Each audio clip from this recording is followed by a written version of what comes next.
Hello everyone, it's Drake again, and today I have a two-part video. The first part is going to be my thoughts on Dante's Divine Comedy because I read it for the first time in full this year. I started it towards the end, if I remember correctly. I didn't write it down anywhere, but I think this is correct. I started it towards the end of 2023 because I was gearing up to teach it in 2024, at the start of 2024. And then I taught the Inferno for, I don't know, about a month. And then I told myself, okay, I'm gonna finish the Divine Comedy. Honestly, part of the reasoning for that is from a tragedy, a truly tragic event. Jennifer Brooks passed away January 3rd last year. One of the only people on YouTube, BookTube, that really had broad reading interests, I would say. Was interested in classics. Of course, Dante was one of her favorites. And then also got into some more recent stuff that I don't tend to get interested in, but for someone to have that expansive of a taste is impressive and it's interesting. But, you know, I don't know, maybe she was in her early 30s. She passed away suddenly, and it's really just heartbreaking. But partially because of that, I told myself I would finish reading the Divine Comedy in 2024, and I did. I finished it with like 3 days left of 2024. Give or take. I can't remember the exact dates, but roughly. So this video is partially in her memory, but also, you know, really gets you thinking, man, well, my time on earth is limited, and that really gets me to the second part of what this video is going to be about. So, yeah, the first part, just my thoughts on Dante, reading it for the first time.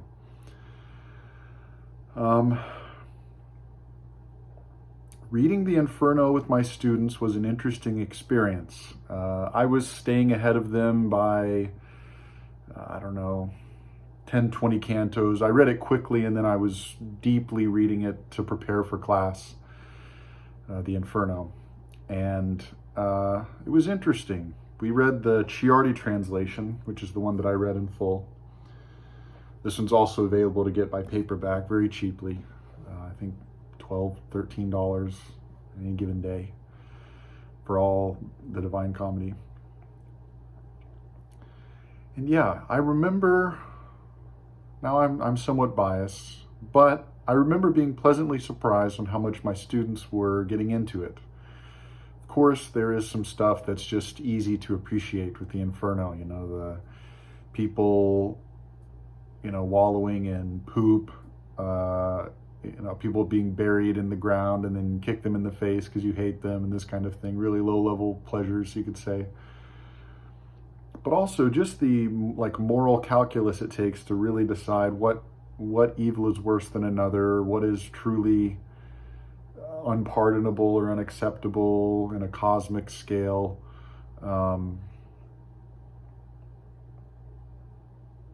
Yeah, just kind of in that direction. But I also imagined that the Divine Comedy was somewhat of a personal allegory for Dante, where, you know, through reading Virgil as a kind of moral touchstone, moral education, he was able to, through reason, think his way through the depths of where he was at in this dark wood in his middle age.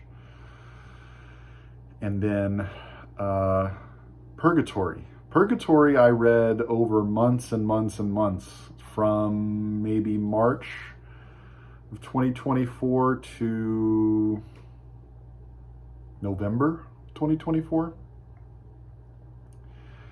And I was pleasantly surprised with the character sketches in Purgatory. I was really fascinated with figures like Belacqua, Sordello, and then when you get to the higher levels, I guess you could say, of Mount Purgatory, got more and more interesting.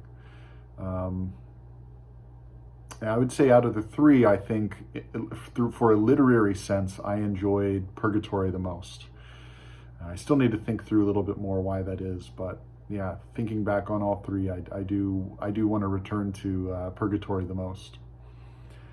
And then Paradiso, Paradise, the very final book that we get to, was fascinating for me, but I think it was only able to be fascinating from my readings in medieval history, medieval authors, and just trying to brush up my knowledge on the Middle Ages in general, which I did over the span of reading Purgatory, not knowing that it would all be extremely helpful for when I got to Paradise in the Divine Comedy. So some of the readings I did, I mean, just some background reading on Wikipedia, just knowing the names, knowing the dates, just very simple, basic stuff. But then also, I read some books on daily life in the Middle Ages, the life in a medieval village, life in a medieval city. I read The Medieval Machine, reading some survey works on the High Middle Ages, reading of William of Ockham. I did some reading of Albertus Magnus, Roger Bacon, Petrarch, reading some Petrarch, which will come up in a second. And yeah, just kind of getting an idea of all the names and the cycles of thought and different things. And that really came in handy when I got to Paradise, especially came in handy whenever he got to the 24 doctors, the doctors of the church, the scholars, towards the top of Paradise, right before the conquerors for Jesus, or however you phrase it. And then the contemplatives are higher also. I was pretty disappointed with the fact that he put these, ravenous conquerors that are bottom of the barrel in my estimation above people like Thomas Aquinas and Boethius and different figures. But yeah, it just shows we're all short-sighted to some degree, even a guy like Dante. But yeah, Paradise was definitely helped. I don't think I would have been able to appreciate it nearly as much as I did if I hadn't done that background reading in the Middle Ages. And I think that probably would be a limiting factor for most people who come across Paradise, really like Inferno, really like Purgatory, get to Paradise.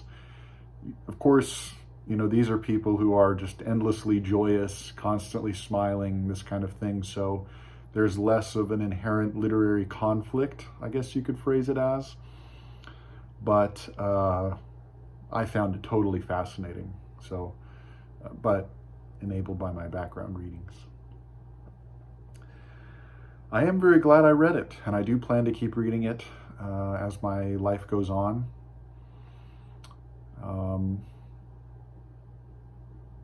And like I've said in another video, ironically, one of the interesting ways that I was able to more fully appreciate the Divine Comedy is through my readings in Chinese literature and civilization. And I think one of the things that really enabled me to appreciate Dante through reading the Chinese is really just that deep love of scholarship that is present in Chinese civilization. In multiple civilizations, but extremely present in Chinese civilization. And that helped me because Dante is a deeply elusive work, deeply scholarly, height of the scholastic period in medieval philosophy, theology, and, just massive works like the Summa Theologia, the Vincent of Beauvais, the Speculum Maius, this massive encyclopedia of all learning, or these massive universal histories that were being done. Orderic, Vitellius was one of them, tried to capture the whole history of the entire world from his perspective in one book. And I love that kind of audacity. I love that. And I think we really have lost quite a lot of that courage and audacity and foresight in our own time. There might be some good reasons behind it, but I think they were extremely good reasons for people in the past to do it. Now, of course, one of the reasons why it's more difficult today is because I remember listening to Umberto Eco saying this, that we live in a time where we have so much knowledge and so much information that it's not a challenge of collecting it, it's a challenge of getting rid of it. Getting rid of as much knowledge as possible is the challenge of our time.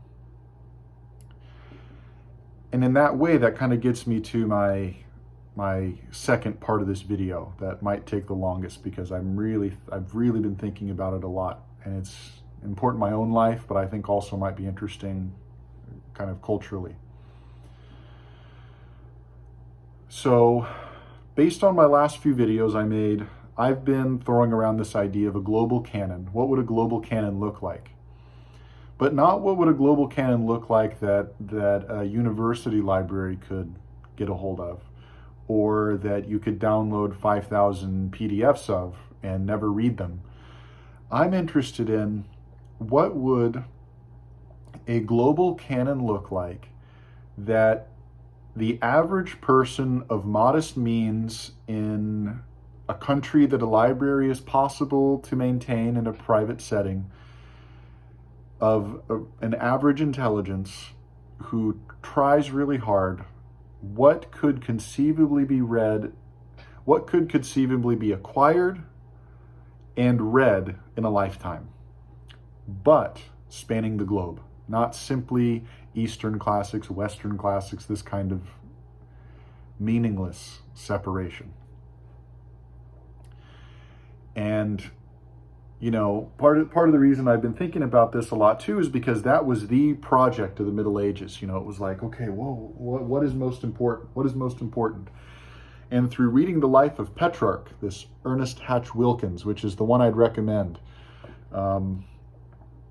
it's really hard to get a hold of now. There hasn't been a reprint in a while. Through a variety of circumstances, I have an extra copy. So if you really want to read this and can't find a copy for a reasonable price, reach out to me, ideally through Discord, and I can get you a copy for a reasonable price. I only have one extra though. In addition, I've been reading, which I just got today, Petrarch's Selected Letters by the Itati Renaissance Library. Harvard had a 30% off sale. Couldn't help myself. And also Mark Musa, who is really fascinating Italian scholar, his Canzoniere, Petrarch. And one of the fascinating things about Petrarch is that he was living at a time when there was no Latin translation of Homer, which meant that a guy like Petrarch could not read Homer, ever. Until he helped a Byzantine scholar translate Homer into Latin, helped by giving him room and board and so on. And just reading the effort that a guy like Petrarch had to go through to get a copy of Homer, which to someone in our day and age is trivially easy. Everyone in the United States, if they cared and are of, an average sort of intelligence or ability, could read Homer easily. By the time you're 18, it's in a school library. You can find a copy for $1 at Goodwill, whatever. And but Petrarch had to track down a Greek copy, handwritten Greek copy of Homer, and get a guy to do it, to translate it into Latin over years. And only then could he have read it. And of course, his book hunting adventures, collecting these manuscripts of Cicero that had been forgotten about in the back corner of a library in a chapel in what I think Verona was it. Finding of Lucretius, De Rerum Natura, these just unbelievable discoveries. But then you also think about, the things that were lost forever. A lot of Varro's works, Asinius Pollio, the list goes on. But with that being said, Petrarch could never have read the entire Rig Veda. He could have never read, no matter what, Summa Qian's Grand Scribes records. He could have never read Ibn Khaldun's Muqaddimah. These kind of major works of world civilization. But we can. The average person of average means and average intelligence can, if you put in the effort. And that really gets me to my difficulty, my own personal difficulty I've been having. Because, I'm, like I mentioned in a previous video, I'm at the middle point in life. I'm at the stage where I start knocking off hats in a funeral train. I start following funeral trains and knocking off hats in the street. I'm in a dark wood of literary thinking, so to say. But also, I've been thinking a lot about ecology and sustainability. And I think the same principles you apply to ecology and sustainability of nature, of civilization, of a household can be applied to a library, which is the beauty of these principles. And I've been thinking in that way, like what would a personal library look like that has the typical, I'm blanking on the word, accordances of personal taste, but someone like myself who knows that this is the only life I'm going to get on this earth and that I want to use it, at least to a large degree, of meeting some of the most fascinating people that have ever lived in human history through books, and that's the only way you can meet them. And there was a comment on one of my previous videos, well, what about the numbers of people alive today? It's 10% of all the people who've ever lived. But that doesn't imply that everyone is being equally cultivated. That just, there are,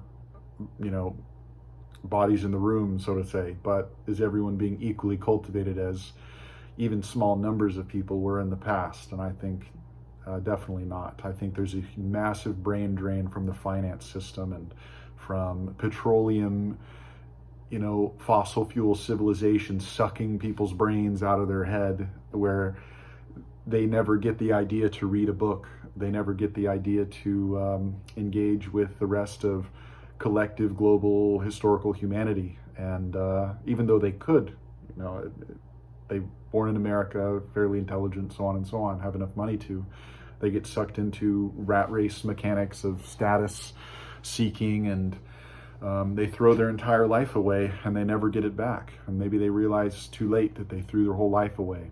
And when I was 18, I had a really bad health situation. I had to have a surgery, and it was a mortal condition. And really, after I got through that, I decided, like, okay, well, this is my one life. I am going to use it to read some of the best books ever written, and as many of them as possible, ideally. And someone in my kind of background, I don't come from a family that is, academic at all. And so I had to do a lot of the learning on my own. I don't have fortunate resources, so I wasn't able to, milk a university education dry. I also wasn't able to attend one of the best universities. I went to a fairly good one, that the ratings say at least. And when you look online, you can find lists of canons. You can find the Western canon, you can find Eastern canon, you can find even some kind of pseudo-global canons. But I don't think any of them are limited to what the average person could reasonably acquire and read in a lifetime. And for me, that's what I care about, because I'm an average person, and I don't want to know about books I can't read.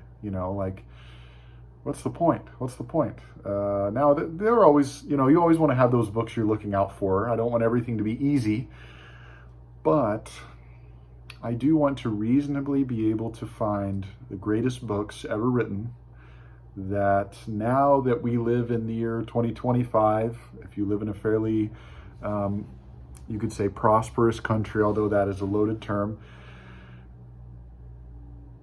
I do think you have access to more of the great products of human genius than anyone ever in all of human history. And I just think that if you have access to that, it's almost evil to not take advantage of it. It feels evil to me to not take advantage of it.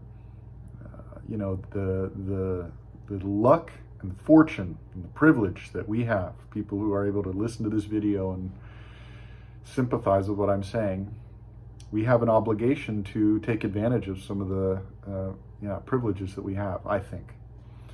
Now, people are going to disagree. I don't care, honestly. I don't care about disagreements of that. So what would this list look like? What would this list look like? I know I did throw together a list. That is a list I will be adding to and changing for the rest of my life. But my personal life here, I'm sitting in my book room, I have about 1,000 books.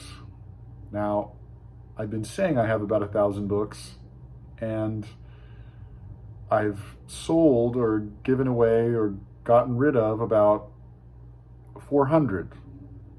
And 400 books ago, I said I had about 1,000 books. So I think probably 400 books ago, I had a lot more than 1,000, and now I have pretty close to 1,000. I think 1,000 is a reasonable amount. That if you have 1,000 books, especially if you have 1,000 books in a household, but it's not just my books. My partner also has about 700. But if I just confine it to my own books, my own interests and so on, 1,000 books. I think 1,000 books is a nice round number. If you move, it's not too hard to move 1,000 books, as long as they're not like the massive Oxford English Dictionary. But reasonably, the average paperback, whatever. 1,000 books is not too bad to move. I could move them myself if I had to. That's kind of one of my metrics of sustainability. Can you do it yourself? Yes, I could move 1,000 books myself. I'd be sore for a couple weeks, but I could do it. So that's one. Also, could you read 1,000 books in a lifetime? Definitely. You could reread 1,000 books in a lifetime. Okay, check. That's another check for sustainability. An ecological way of thinking about literature and reading. Okay, check. Is there another one? Oh yeah. Are they affordable? Are the 1,000 books that you want to cultivate as a personal library, are they affordable to the average person? I am a distinctly average person. I grew up, give or take, middle class, lower middle class, and now I'm a teacher. So if I can get these books, anyone in, Europe, most of China now, a lot of East Asia, Australia, decent chunks of the Middle East, Africa, South America, all the United States can get a hold of these books. Okay. Within reason, depending on your translated language and so on and so on. So I think those are the three metrics. Could you move them? Could you read them? And in my case, could you reread them? Because I want to reread what I have. And can you afford them? Okay. I think those are good metrics. I can't think of anything else on the top of my mind. I mean, can you find them? But I think can you find them is kind of the affordability, because if you can't find it, it's probably expensive. Now, there are some books that aren't that way, but it pretty much follows that if it's findable, it's relatively affordable. Okay, so if you say that, then I think one of the other limitations is just simply a limitation of knowledge. Like, I cannot find someone making this list already. Now, if someone has, please share it with me. I've been scouring the internet. Alexander Arguelles has done something in this direction as far as the Global Canon direction. And he's a really interesting guy. I've watched his videos on his thoughts about medieval literature and the books that he has of, classics of the Chinese civilization, Middle Eastern civilization, so-called Western civilization. And I think that's a good starting point. But I'm interested in getting at least somewhere close to the ending point. He has a very thorough list on Western literature, but to my mind, it has way too much. I don't think Western literature should be, like 80 to 90% of a global canon. Now, you are limited by your birth language. Excuse me. Your native language. Like my native language is English. I've picked up Spanish enough where I can read it. And my goal in life is to also learn traditional Chinese and Latin. Now, with those languages, you can cover a lot of ground. A lot. Like you could, the only other one you'd really want, well, two. If you could get Arabic and Sanskrit, you would have everything, pretty much. But being realistic, I'm stretching a lot by asking for traditional Chinese and Latin. Latin's definitely doable. Chinese is going to take some work. We'll do it. But anyway, so if you're limited to English, like in my case, and with the smattering of other languages maybe, we are living in a time where so much is available. University presses are publishing so much. We also have independent scholars who are publishing so much. We also have institutes from various countries who are funding translations of so much. And like if you've watched my library, my bookshelf tours, my library tours that I've done, I have been able to get, the joke goes, I've been able to get much more than Napoleon could ever dream of in a personal library. Yeah, his copies looked a little nicer and had more gold on them, but actually what's in the books, my library is way better than his. And he was, emperor of French Empire and all this kind of thing, conquering people left and right, paying people to translate for him and so on. Knowledge does build up over time. But I think at the time we're in, the average person, you don't need to be an emperor. You can have access to an amazing amount of stuff. Really, the only limitation is interest and effort for most people. And if you're watching this video, that's absolutely true. So then, I have one of the other considerations of this is there is a materialistic aspect to books. There are people who might argue that, we should just read digitally, and printing books on paper is a waste of environmental resources and so on. I think we should get rid of everything else first. Like, of course, keep food, keep medicine. But after food and medicine, education is the most important, and books are the best way to educate people, by far. It's by far the best educational technology humanity has ever invented. And so, I would give up toilet paper. I would give up big houses. I would give up cars. I would give up so on and so on before I gave up the ability for our civilization to print books, if I was deciding. So I'm not willing to consider, just go on LibGen and download 10,000 PDFs and, just burn your eyes out on a screen for, 8 hours a day or whatever. That's not me, whatever. So then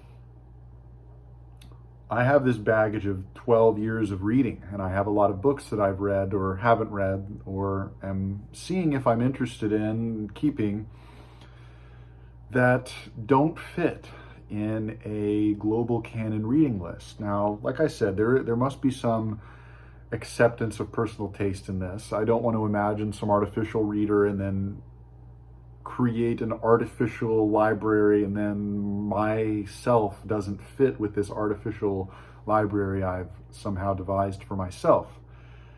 I do want to strive to be a better reader than I've ever been, and that does require reaching toward things that I am not now. But I also want to mesh what I am now with where I'm headed.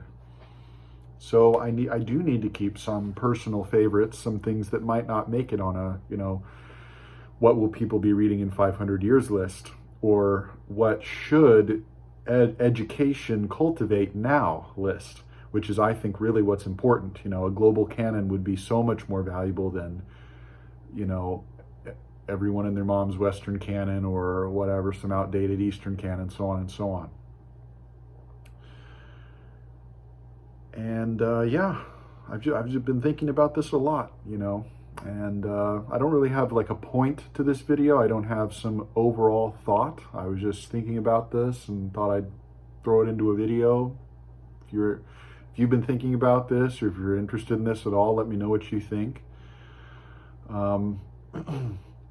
I definitely think too that since I've been young, I am still young, but I've been younger before.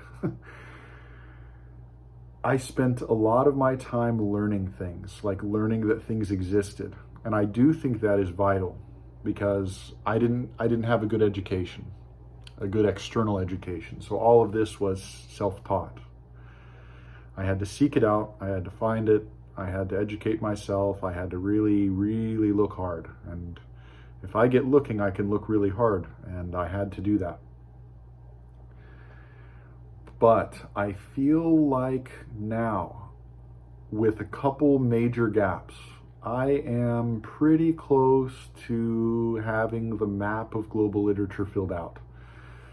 Now again, there's some big gaps. My big gaps that I mentioned in my previous videos, things related to Buddhism, things related to Sanskrit literature and the Middle East, Arabic civilization, you could say. Those are my big gaps. Those are my big gaps that I am imminently interested in correcting. But those gaps are also there because the translated works and availability of works in those languages in English is very bad. Of course, stuff related to the Indian subcontinent is better because of the colonization by the English and an inherent interest in culture there, but a lot of that stuff is out of print. So that's another thing that makes it difficult or just hard to access. But with that being said, I have a very good grasp on the Americas. I have a very good grasp on Europe. After the year or 2 years of learning, not of reading, but of learning, I've learned a lot about Chinese civilization and surrounding civilizations like Japanese and Korean and so on. I don't like the idea of civilization, but it works. Culture might fit better, but big culture.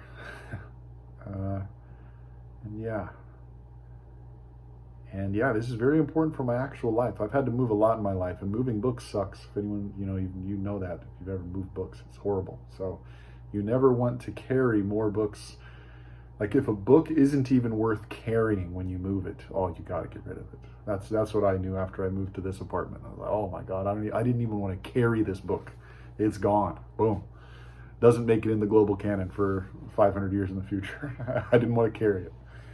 So yeah, maybe that's one. Like move. If you move, voluntarily move apartments, and if you don't even want to carry this book, get rid of it. That's a heuristic. But yeah, thinking about this in ecological or sustainable ways. What would a sustainable library look like in the sense of like intellectually sustainable or materially sustainable? What would an ecological global canon look like? Not in the sense of theme, but in the sense of process or principle. The principle of having a library that the average person could access, could buy, could read, reread, and could carry or house in a given space. And yeah, I don't know, do I have any more thoughts about that? I mean, that's what I'm interested in doing for the rest of my life. I really, in the next few years, I want to have it solidified. I don't want to spend too much more time looking for books. I want to spend the rest of my life just reading them. But I think to just read them, you have to be content with, all right, I found everything I need. I found everything I need, and I do think there is a comfort in not seeking and not striving. I just read Siddhartha with my senior English class, and that's got me thinking about it a little bit too. If you're constantly striving, you're missing what you already have. And I'm guilty of that, definitely. By constantly seeking great things, I have neglected the greatness that I already have access to. But I think there's an inherent paradox with being young that you have to do that. I maybe have done it too much, and I'm willing to admit that, and I'm correcting it. But I do think you do have to do that a little too much when you're young. If you don't come from a really well-read or like academic culture, like social culture that you grew up in, or if you aren't well educated.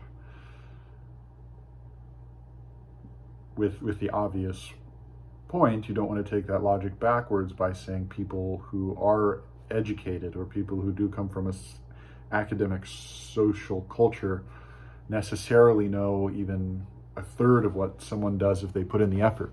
But yeah, over the next few years, I want to quit looking. I want to quit seeking, and I just want to read. And it makes me feel good thinking about that. So I don't know.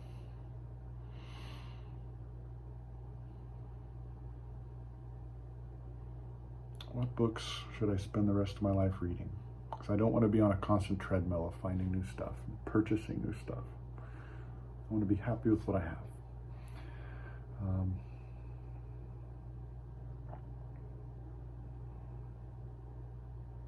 Currently with my current library, I'm as happy as I've ever been. So I definitely know I'm on the right track, but the subtraction, the getting rid of is the hardest part. And that is where I'm at. And I'm slowly chipping away. One of the ways I've decided to do that is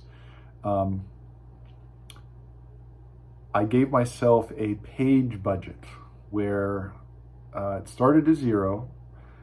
For every book I read, whatever the page count of that book is, I get half of that page count to purchase a new book. And if I sell a book or give it away or whatever, I get a quarter of that page count. And there are some games you can play with the numbers. I tried to make sure there weren't any like perverse incentives that I could try to game in my own system. But if I got rid of nothing, I could only increase the size of my library by 50%. I mean, that's obvious. And if I never read anything, I would just be, cannibalizing my library. I think if I read everything and then sold it, I could get plus 3/4 of my current library, but there's some weird, like going into infinity kind of weird stuff going on at that one. So I don't know exactly what, but it would prevent my library from expanding as quickly as it has in the past. So that's what's most important. But it is a good kind of pseudo-objective way of limiting my purchasing and incentivizing my own reading of what I already have. So that's been working so far. I've only been doing it for a few weeks, but it's interesting and it's worked. So it'll take me about 6 months of reading to get the full Summa Theologia by this page count metric, unless I sell 1/10 of my library or something like that, which might be worth it. Might be worth it depending on what I decide to spend my time on. But anyway, yeah, I've been looking a lot into the Middle Ages. Been learning a lot still about China. I did miss a book. Very kind commenter reminded me I missed a book published by University of Washington Press. Their series of classical Chinese scholarship commentary on the Book of Documents, which looks fascinating, but I still need to read the Shitong first before I keep getting those. They do a 40% off sale every holiday winter season, so maybe next year. But all right, this video is getting pretty long. So anyway, let me know what you think. If there's a list like this out, please share it with me. If anyone is interested in making a list like this with me, let me know. Ideally, hop in the Discord. Maybe I'll make a separate thread for this if anyone's interested. If it's just me, it's just me. Yeah, well, death is a gang boss. We have limited time on Earth and we have to use it. Take advantage of every drop of life we have. So, and read good shit. Read good shit with that time you have. All right. Death is a gang boss.